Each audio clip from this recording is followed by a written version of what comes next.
This video is sponsored by you. Links to support the channel are in the description, along with the Discord. Hello there, Arknights' most hated YouTuber here. Once again here to hopefully ruin your day. Let's set up some ground rules for fixing Crownslayer. 1. We can't change her fundamental characteristics. This means she'll have to remain a fast redeploy 6-star specialist. 2. We can't make her on par with Texalter and Kirin Yato. That would just be bad in a different way. Crownslayer will need to have her own role separate from them and can't be in direct competition. And 3. We can't fundamentally change her skills. We can rework them, give them extra effects, buff their numbers, but their fundamental characteristics should remain unaltered.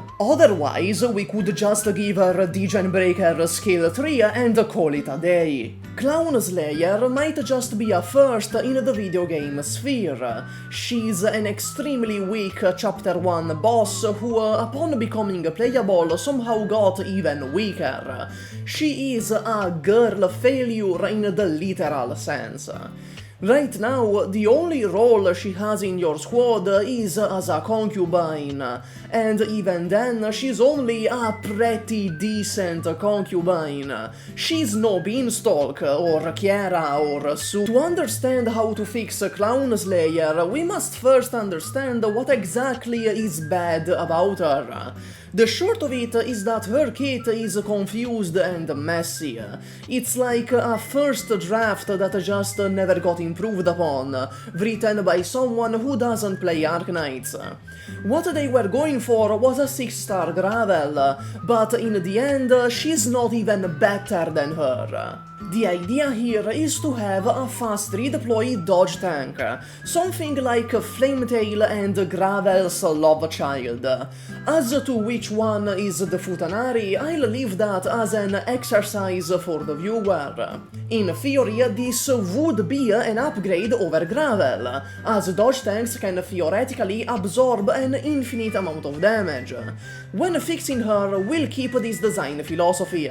In practice, however, she simply doesn't have the numbers to make it work. Half the time, she's gonna get her ass beat anyway.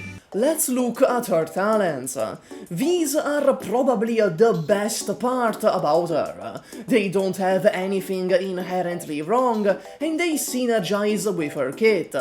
Talent 1 gives an accuracy debuff for arts and physical to everyone in the smokescreen's range, which is slightly better than dodge because it helps all your other operators avoid damage as well. Talent 2 gives her a damage buff against enemies that haven't damaged her, which is good since her whole thing is not getting damaged. Allegedly. I would actually leave her talents unchanged. You could argue we should make it so her accuracy debuff applies to true damage as well, but I'd rather not. True damage should be a threat you can't easily circumvent, and it will make it so Gravel still has a niche even after all the Crownslayer buffs in this video. Skill 1. After deployment, attack doubles and obtains 50% physical and arts dodge. At first glance, this may appear like a straightforward upgrade over Project Red Skill 1. It's the same f***ing skill. But truth is that Red is actually slightly better thanks to her talent. Against enemies with high stats, Red will be more valuable. I'd only apply 2 changes to this skill. First, I'd just slap Red's talent on it, straight up. Secondly, I'd make it so Crownslayer is more likely to be hit. It wouldn't be a Crownslayer's best skill, but at least now it'd be useful for something and wouldn't get beat out by a 5-star. This would be the skill for when you need a little more damage at the cost of less dodge chance. Over here in the real world, we have Skill 2. People, including myself, love to shit on Skill 3, but Skill 2 is arguably even worse. After deployment, she stops attacking for 8 seconds and becomes less likely to be hit. Talent 1 gets buffed to a 50% accuracy debuff in a 3x3 range, and she deals 500% of attack as damage in that same range. So, this thing has more problems than a Hello Kitty girl. First of all, I thought her f***ing role was to be a damage soaker to protect your other operators. Why the fuck does she get less taunt? It makes it sound like the skill wants Crownslayer to stay alive so she can get off her damage. But I thought the damage skill was skill 1. It also has the same dodge chance as skill 1 without the module, 50%. So, in the end, skill 1 is just plainly superior in everything you'd want Crownslayer to do. This kit is a mess. It feels like each talent and skill was written by a different developer without any communication to the other ones or knowledge of the rest of her kit. Everything about Crownslayer makes you think she's a fast redeploy damage soaker, but then she just doesn't do that. Again, this skill only needs 2 changes. First off, let's give her increased taunt, giving her a higher chance to get hit. Then we buff Talent 1 by 3.5 times, making it an 87.5% hit rate reduction with the module. Like this, it's reliable without straight up just not allowing the enemies to attack, and she actually does her f***ing role of being a damage soaker. For the 8 seconds she doesn't attack, you'd have a 3x3 area in which enemies couldn't hit your operators most of the time. This would be a situationally useful niche.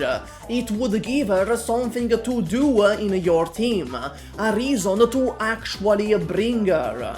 Finally, skill 3.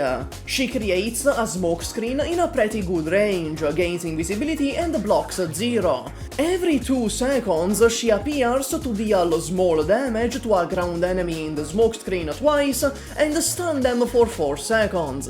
In other words, she becomes very difficult to hit and crowd controls for 4 seconds in a pretty good range while blocking 0. Hold on. This is just Ethan, but like 100 times worse. Anything this skill does, Ethan can do 1 Limbus and Arknights call a billion times better. Better crowd control, better support.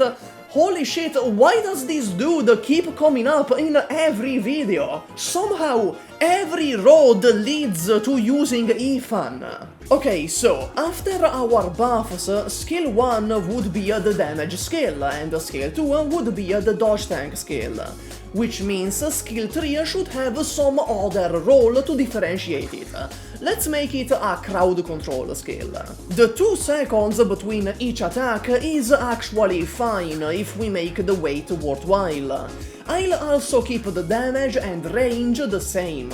This skill will need the most changes. Out of the 3, it's definitely the most f***ed up. First, let's get rid of the random targeting. Instead, she will target the enemy with the highest max HP in range. If 2 enemies have the same max HP, then she picks at random between them. Next, instead of stun, she will apply bind. Thirdly, we're gonna allow her to hit aerial enemies. And finally, let's remove the stupid f***ing can't hit the same target within 6 seconds thing. I don't know why that's there, it genuinely just gimps her for no reason. With these changes, we've successfully made Crownslayer into a crowd control operator for boss enemies. As they will have the highest max HP, she will always target them and always bind them for 4 seconds. Since she has an attack interval of 2, the bosses will be perma-binded for the entire 16 seconds that the skill lasts. I changed the stun to bind because most bosses are immune to stun, while a bind immunity is very rare. With a redeployment time of 22 seconds, this is a 42% uptime, and she actually does have a slight edge over Ethan.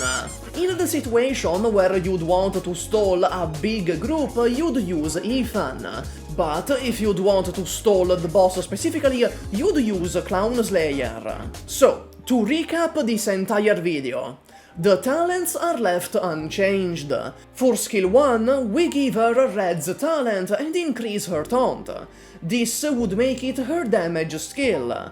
It wouldn't be very good, and nowhere near Texas Alter or Kirin Yato, but it would give her Crownslayer an extra little niche with the chip damage.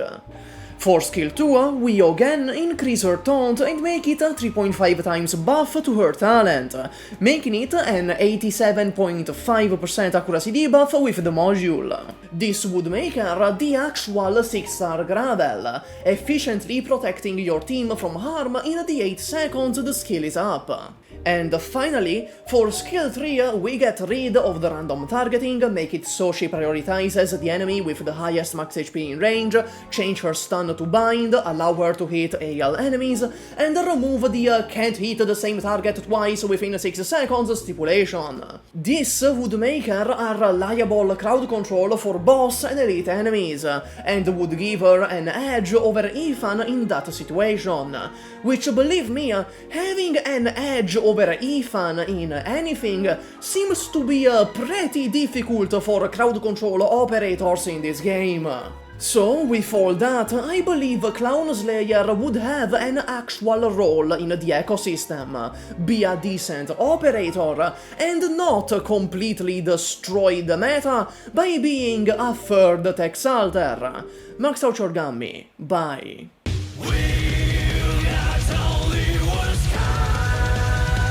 Welcome to the Outro Bank. We sell outros, we sell shoutouts, and I got a fresh one right off the oven for you.